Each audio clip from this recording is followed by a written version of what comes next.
Really basic Italian pasta.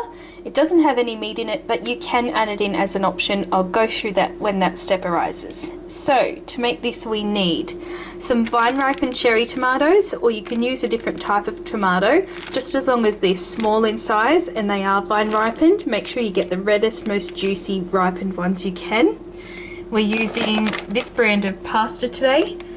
When choosing pasta, just make sure it's got a nice rough and almost powdery texture.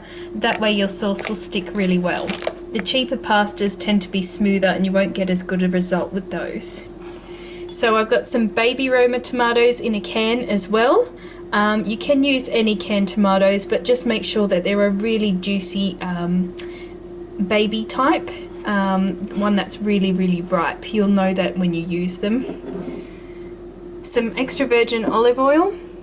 I've got about half a bunch of flat leaf or continental parsley. You can use the curly one if you like, but I find that it doesn't stick to the pasta as well. The flat leaf will give you a nicer sauce consistency. And I've got 4 cloves of garlic, as well as some salt to season.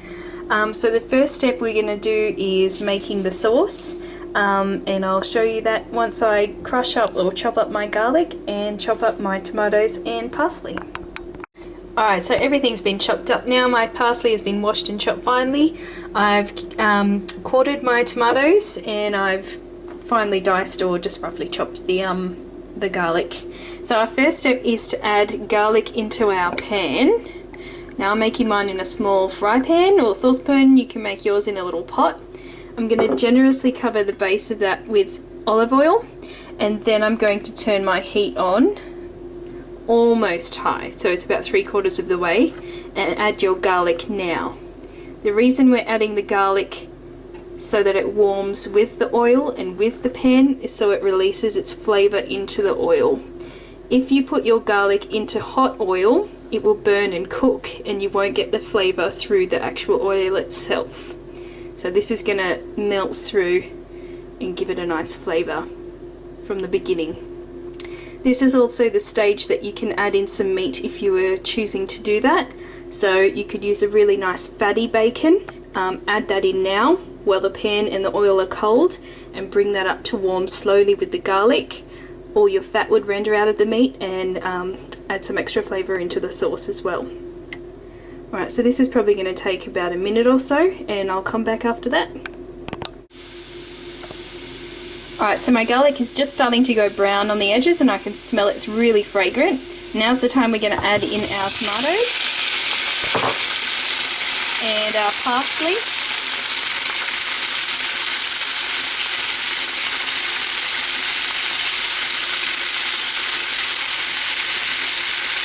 It seems like a lot of parsley, but it will cook down, and this is the main flavour in the pasta sauce.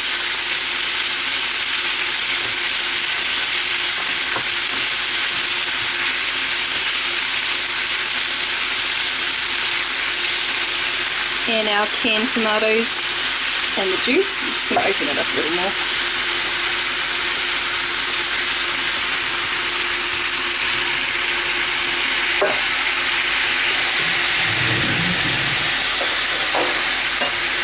I like to give the tomatoes from the can just a little bit of a squash, just to break them down and make a bit more of a sauce. You don't have to do that if you prefer the big lumpy bits of tomato in there.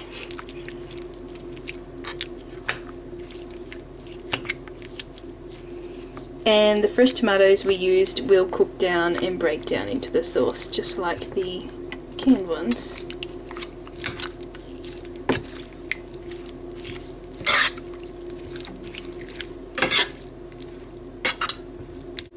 So I've added about 1/4 cup of water, and you can see that's much looser now. And we're going to let that simmer and bubble away until it's all the tomatoes have broken down and have cooked nicely. And that's pretty much all there is to it for the sauce. So while this is cooking down, I'm going to get started on my pasta. So just follow the packet instructions, which will most likely be water and salt, and the one on this one, the cooking time is 11 minutes. So once the pasta's cooked, we're going to drain that and then we'll mix the sauce in with the pasta in a dish, and we'll serve with some Parmesan cheese. Make sure you get a real Parmesan cheese, not the stuff that comes in bags or in those pantry containers. Real Parmesan cheese is the go for this one. Okay, so this is the sauce that's been simmering away now for about 10 minutes or so while I was cooking my pasta. I've drained my pasta and placed it in a nice big bowl, and now you simply pour the sauce on top. You can serve it, on top like this, or you can give it a bit of a stir through, which is what I'm going to do today.